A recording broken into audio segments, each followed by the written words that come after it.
দেখবেন মেয়েরা যে অংশটা পাওয়ার তাকে দিয়ে দিবেন। ছেলে যদি দুইজন হয়, একটা সম্পদ যেখান দিয়ে সমান যে দামের, দুইজন সমান সন্তানকে সমানভাবে দেওয়ার চেষ্টা করবেন। কিছু কিছু মা বাবা এই ভুলটা করে, একটা সন্তানকে একটা ভালো সাইড দিয়ে দেয়, ওটা সন্তানকে একটু খারাপ সাইড দিয়ে দেয়। যদি আপনি ইচ্ছাকৃতভাবে করেন তাহলে ইনসাফের খেলা। কিন্তু তুমি সেখানে ক্ষমতা দেখাইছো, এগুলি তোমার মালিক, তুমি যাকেই দাও, আমি কিন্তু সিদ্ধান্ত দিছি এটাই কার্যকর হবে। তুমি তোমার ক্ষমতা দুনিয়াতে দেখাইছো, আমি এখন আমার ক্ষমতা দেখাইব। আমি এখন জান্নাত দেওয়ার ছিল কিন্তু তোমাকে দেব না, যেহেতু আমার ক্ষমতা। বান্দা আমার জাহান্নামের আগুনে জ্বালাইলো আমি জ্বালাইবো, জান্নাতে দিল আমি দিব, আমি তোমাকে জান্নাত দিলাম না। নাউযুবিল্লাহি। মান কাতা মিরাস ওয়ারিসিহি কাতা আল্লাহু মিরাসাহু মিনাল জান্নাতি ইয়াউমাল কিয়ামah। কত ভয়াবহ কথা! যে সন্তানকে ওয়ারাসতি সম্পদ থেকে মাহরুম করবে, হ্যাঁ, আল্লাহ পাক তাকে জান্নাতের ওয়ারাসত থেকে কিয়ামতের দিন মাহরুম করে দিবে। এই জন্য এই কাজটা করবে না। কিছু কিছু মা বাপ এই কাজটা করে থাকে, সন্তান ভুল করবে তাকে ক্ষমা করে দিবেন। ইয়াকুব আলাইহিস সালামকে দেখছেন, হযরত ইউসুফ আলাইহিস সালামকে কুফে ফেলানোর পরেও সৎ ভাইয়েরা মিথ্যা বলছে। ইয়াকুব আলাইহিস সালাম জেনে বলছেন, কার মাধ্যমে? আল্লাহর মাধ্যমে। তারা যখন ওই যে রক্ত মাখা যখন কি জামা নিয়ে আসছেন, তখনই জিবরাইল কিন্তু ওইটা ওরা বলে ফেলছে। সব জানার পরে বুকে চেপে ধরেছেন, এরপরেও তাদের জন্য একটা বারের জন্য বদদুয়া করলেন না। তিনি শুধু এতটুকু বললেন, ওয়াহুজ্জি ইলাল্লাহ, আমার সব দুঃখ কার কাছে, ফরিয়াদ কার কাছে। আর তাদের জন্য বদদুয়া করলেন না। হযরত ইয়াকুব আলাইহিস সালাতু ওয়াস সালাম, তার এই ঘটনা থেকে শিক্ষা হলো যে সন্তানের জন্য মা বাবা বদদুয়া করা ঠিক নয়। আপনি ধৈর্য ধারণ করবেন, কারণ আপনি যে কথাটা দোয়া বাবদ দোয়া করবেন, সেটা মাঝখানে পার্টিশন থাকে না, পর্দা থাকে না, সরাসরি পৌঁছে যায় কোথায়? কোথায় পৌঁছে? তাহলে আপনি ফিদা মাতা হয়ে তার যদি নাকি একটা বদদুয়া করে দেন, তার জীবনটা ধ্বংস হয়ে যাবে। আপনি তো মুখ দিয়ে বলে দিলেন সহজ, কিন্তু এটা কার্যকর হয়ে যাবে। আপনার সামনে আপনার বদদুয়ার কারণে সন্তানটা কষ্ট পাবে, তার ব্যবসা বাণিজ্যে উন্নতি হবে না, তার সংসারে সুখ হবে না। আপনি বাবা হয়ে আপনার ওই বদদুয়ার কারণে সন্তান শান্তিতে থাকুক, এটা কি আপনি চিন্তা করছেন নি, কামনা করছেন নি? কিন্তু মুখ দিয়ে যে বলে ফেলছেন, আল্লাহ তো কবুল করে ফেলছে, এখন তো আর আপনি উদ্যোগ করতে পারলেন না। এই জন্য আপনারা ধৈর্য ধারণ করবেন, সন্তানকে সমানভাবে দিবেন। আর মেয়েদেরকে সন্তান সম্পদ থেকে মাহরুম করার একটা প্রবণতা আমাদের সমাজে আছে, আছে কিনা নাই? দেখবেন মেয়ে দুইটা, ছেলে তিনটা, এবারে বুড়া মিয়া মরিবার আগে মেয়ে করে ডাক দি কয়, আচ্ছা তোরা ওই বাগিচার মধ্যে ওই হাতরে জমিনের মধ্যে কেউ কিন্তু তোদের 5 ডিসেম্বর করে দেবো, 5 ডিসেম্বর করি, কয় 5 ডিসেম্বর দিব। আরে বাবা, তোর বিয়ে শাদী দিতে লাগছে, এরকম কয় কি কয় না? আর ভাই এরা কমাই দিচ্ছি, বিবাহ শাদী দিচ্ছেন, দায়িত্ব দিচ্ছেন, এই সিদ্ধান্ত করছেন কে? এই জন্য তো ওদের 2 অংশ, এদের 1 অংশ, এই সিদ্ধান্ত দিচ্ছেন কে? এখন আপনি ওইটার থেকেও কাটতেছেন। আবার মেয়েদেরকে যেটা পাওয়ার, এটা জায়গা মতো দেয় না, অজায়গা দেয়। কেউ আছে অজায়গা থেকেও দেয় না, কয়টি কিছু টাকা নিয়ে যায়, বলে কি বলে না? এটা সবচেয়ে বড় জুলুম, আর কিছু হইতে পারে। আপনি মৃত্যুবরণ করলে শরীয়তে অংশহারে ভালো জায়গা দিয়েও ছেলেরা এমন পাবে, সেও পাবে। সে যদি স্বেচ্ছায় তাদের কাছে বিক্রি করে দেয়, তার সম্পদ সে যে ব্যবহার করবে, তারা আল্লাহ তাআলা আপনার মালিকানা, এই সিদ্ধান্ত আল্লাহ দিছে, আপনার সন্তান সে ওয়ারাসত হিসেবে সে পাইছে। সে যদি বিক্রি করে সে ভিন্ন কথা, কিন্তু তাকে জোর করে খারাপ অংশ দেওয়া, কিংবা তাকে বিক্রি করতে কম দামে বাধ্য করা, কিংবা তাকে মাহরুম করা, কোনোভাবেই আল্লাহ এবং আল্লাহর দ্বীন বা শরীয়ত সাপোর্ট করে আপনি বাঁচবেন না। আপনি জবাবদিহি করতে হবে। আপনি এটা গুনাই মনে করলেন না। আপনি 2 ছেলেকে যদি 2 লক্ষ টাকা সম্পদ দিয়ে দেন, একটা মেয়ে আছে, সে 50,000 টাকা পাবে, পাবে কি না? কথা বলেন, কথার কথা। 3টা ছেলেকে দিলেন, হ্যাঁ, আপনি 1 লাখ করে 3 লাখ, মেয়েটা তো পাবে, 2টা মেয়ে তো পাবে থাকলে, তারাও তো 1 লাখ টাকা পাবে। বা 50 ডিসেম্বর জায়গা তারা পাওয়ার ছিল, আপনি বললেন তোমরা ধরো টাকা 1 লাখ লই যাও, কিন্তু দেখা যায় 50 ডিসেম্বর জায়গার দাম আছে কত? 10 লক্ষ 20 লক্ষ টাকা বা আরো বেশি বা কম, এই সমাজের মধ্যে এইটা বেশি হয় কি হয় না? আরে ভাই কথা বলে না কেন? হয়তো হয়, এটাকে গুণও মনে করে না, মনে করে এই মেয়ে তো আরেকজনের বাড়িতে গেছে, এখন আমি কেন দিব? আর ভাই আপনি আপনাকে আপনার এই অর্জিত সম্পদের উপরে এই আইনটা করে রাখছেন কে? তো আল্লাহর আইনের উপর হাত দিলেন কেন? এই জন্য আমরা মা বাবা যারা আছি আমাদেরকে সাবধান, আল্লাহর আদালতে যাতে দাঁড়াতে না হয় এমন ভাবে ছেলে মেয়েদের সাথে সমতা রক্ষা করতে হবে। বাজার থেকে আসার পরে সব ছেলেকে সমানভাবে রাখার চেষ্টা করবেন, সব ঘরের নাতিগুলিকে দাদা হিসেবে সমানভাবে আদর করার চেষ্টা করবেন। মানুষ সবাই সমান হয় না, কেউ হয়তো কথা রুক্ষ, কারো সুন্দর, একজন পুত্রবধূ হয়তো আপনাকে ভালো সেবা দেয়, তাই বলে সম্পদের মধ্যে আপনি বেশকম করতে পারবেন না।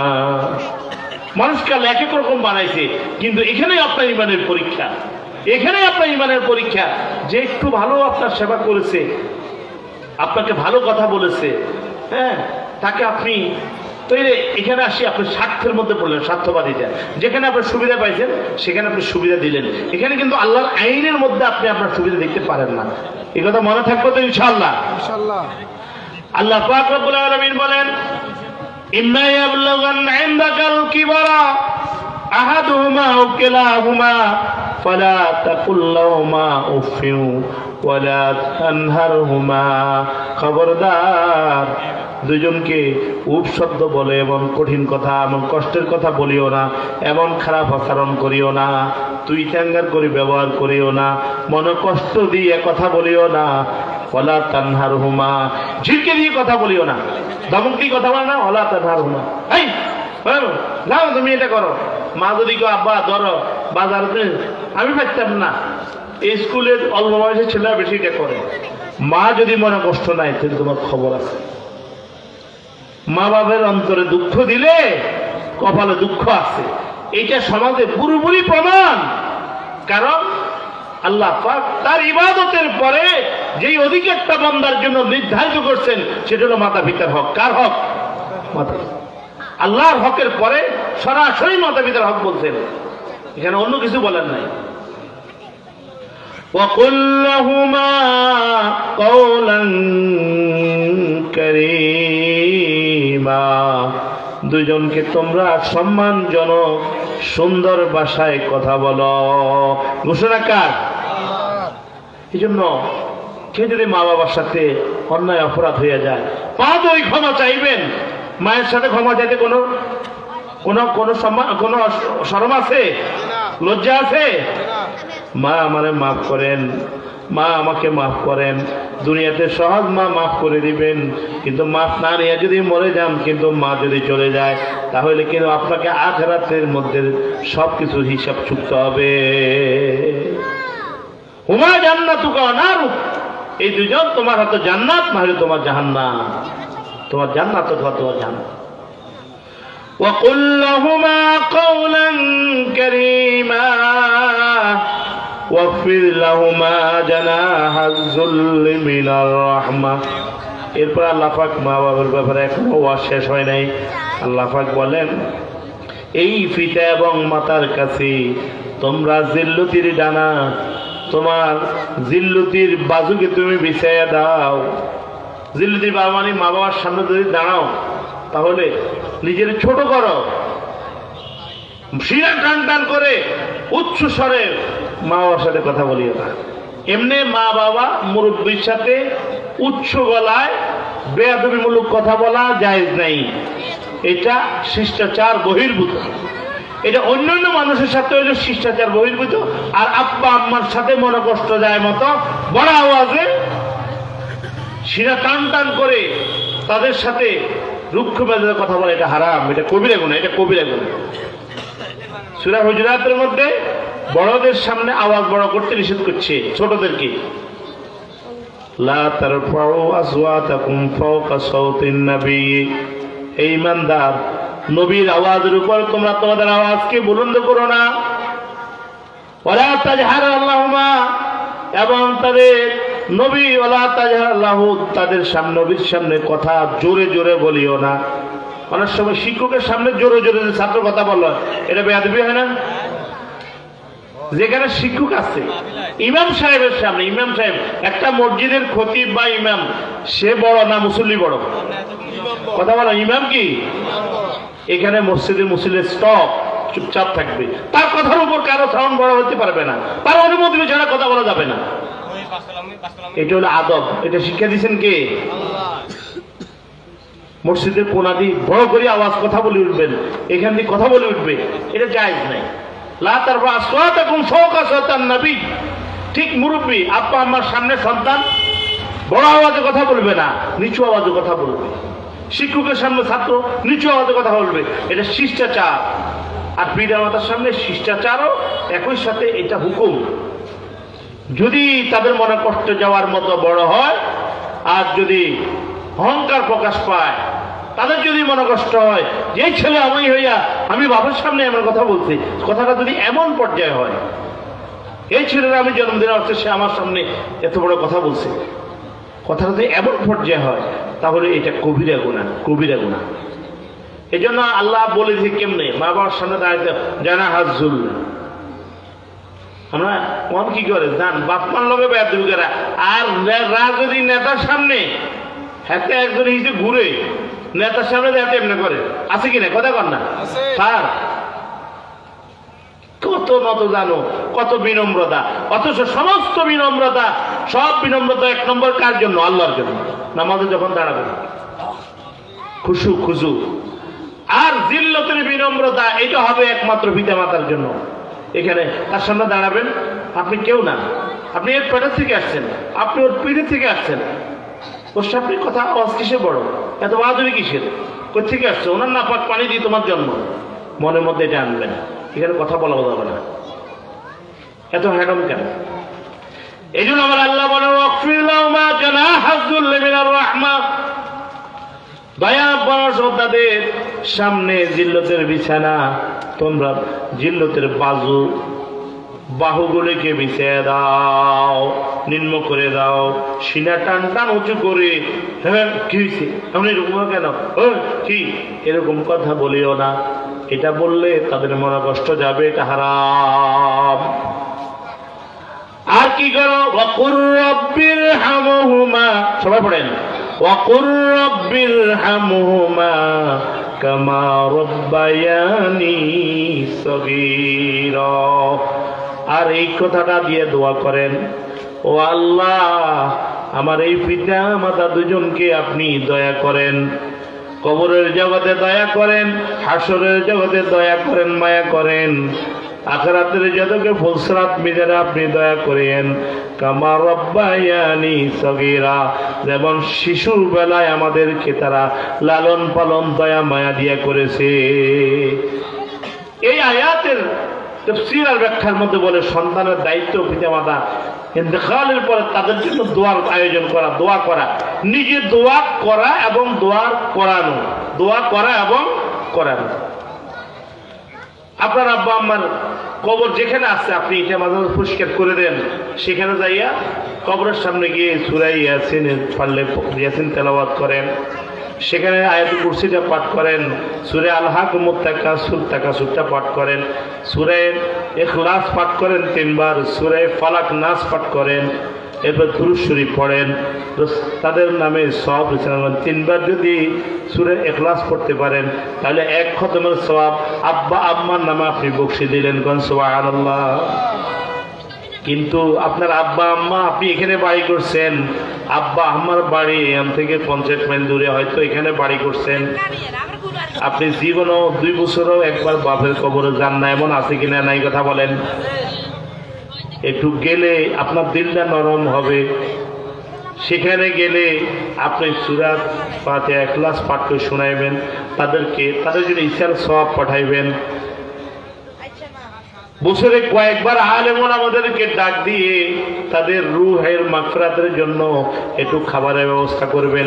এতিম মিসকিন অসহায় বাবার বন্ধু যারা জীবিত আছে, মায়ের বান্ধবী যারা জীবিত আছে, তাদেরকে ডেকে ডেকে খাওয়ানোর কথা, এটা সুন্নত। মা বাবার হকের মধ্যে এটাও আছে, দান সদকা করা। তার বাবার বন্ধু যারা আছে, বাবার বয়সী, এদেরকে ডেকে খাওয়ানো। চাচা যারা তো আছেই, তার বন্ধু বান্ধব যারা আছে তাদেরকে ডেকে মাঝে মাঝে খাওয়ানো। এটা আসেনি কন, খান খাওয়ানি আসেনি কন না। শুধু নিজে খাইতে আছে, বউ লইয়া ফুলামাই এলো মোসমানি খাইতেছে, কিন্তু বাবা মা কবর পড়েছে, কবরটা সাফও পর্যন্ত করে না। কবরের মধ্যে কুকুর, বিড়াল, গরু, ছাগল পায়খানা করে বাড়াই রেখেছে, জঙ্গল হয়ে রয়েছে। আছে কিনা নাই কথা বলেন? যার দেওয়া সম্পদ নিয়ে আজকে সে এতটুকু, সেই মা বাবাকে ভুলে গেছে। 2 বছর, বছরকে বছর চলে যায়, মসজিদে ইমাম সাহেব কিছু বললো না, হুজুর এই শুক্রবার আব্বার জন্য একটু দোয়া করেন, 10 কেজি দুরূদ শরীফ পড়ে দেন, মুসল্লিদেরকে একটু মিষ্টি ভিন্ন করে, অথবা 2টা ফার্মার মরগানে আলু দিয়ে পাক করাই, 10 জন মিসকিনকে খাওয়াই, 2 জন মা বাবার বন্ধুরে খাওয়াই, লগে 20 জন, এরকম খাওয়ানো আগের সিস্টেম ছিল। এটা সুন্নত তরিকা, এটা ইসলাম। কিন্তু এখন আসেনি, কথা কর, উড়ে গেছে না? এটা খাওয়াবেন, এটা হাদিসে আছে। এই তাদের আত্মার জন্য কিছু একটা করা, মাদ্রাসা কিছু সাদাকা করবেন, এতিমদেরকে কিতাব কিনে দিবেন, গরিবদেরকে আবার ব্যবস্থা করে দিবেন আব্বা আম্মার পক্ষ থেকে, আব্বা আম্মার পক্ষ থেকে। এটা হলে তাদের কবরে যাবে ইসালের সওয়াব, ইসালের সওয়াব। এটা হক, এটা হাদিসের মধ্যে, এটা আকায়েদের অংশ। কিন্তু কিছু কিছু ভাই বোনেরা আছে, বছরকে বছর চলে যায়, আব্বা আম্মা কবর জিয়ারত করে না, খোঁজ খবর নেয় না। وقل رب ارحمهما كما ربياني صغيرا। আল্লাহ পাক যাদেরকে সুযোগ দিছে, বাবা মায়ের নামে অনেকে মসজিদ করে, মাদ্রাসা করে, মসজিদ মাদ্রাসা দান করে, জায়গায় এটা করতে পারেন। সদকাতুন জারিয়া, যেটা চলমান থাকবে, এমন কিছু করে দিতে পারেন তাদের নামে। বাবার সম্পদ, অনেক সম্পদ আপনার কাছে আছে, একটা অংশের মধ্যে একটা মসজিদ করছেন, আলহামদুলিল্লাহ, অনেকে করে, আমাদের সমাজে আছে। এটা করবে তো করবেনই, আর প্রতি সময়ে তাদের স্মরণ করে তাদের জিয়ারত করবেন। আল্লাহ পাক আমাদেরকে আমল করার তৌফিক দান করুন, সবাই আমিন। আল্লাহ পাক রব্বুল আলামিন আমাদের সকলের পিতা মাতা যারা কবরবাসী আছে তাদেরকে জান্নাতুল ফেরদাউস নসিব করেন। আল্লাহ যারা জীবিত আছে তাদেরকে সুস্থ নেক হায়াত দান করেন। আমার আব্বার জন্য দোয়া চাইব। আমার আব্বা প্রায় 100-এর উপরে হায়াত হয়ে গেছে, 37টা মসজিদ মাদ্রাসা প্রতিষ্ঠাতা। তো আপনারা জানেন যে আমার ভাই, বড় ভাই, জেলা জামা মসজিদের সাবেক খতিব সিদ্দিকুর রহমান সাহেব, আমার ভাইদের বয়স 70-75 বছর, তা অসুস্থ, অনেকগুলি মসজিদ মাদ্রাসা করছেন। আল্লাহ পাক ওনাকে সুস্থতা দান করেন, আমিন। হায়াত যদি না থাকে, আল্লাহ ওনাকে ঈমানের সাথে খাতেমা বিল খায়ের যেন করেন, সকলে পড়েন আমিন। এভাবে আমাদের আব্বা আম্মা সকলে আমরা দোয়া করব। আমি এখানে আমার কথা শেষ করছি। আল্লাহ পাক রব্বুল আলামিন এই মসজিদ এবং এই প্রতিষ্ঠানকে আল্লাহ কবুল করেন, এলাকার মুসলিম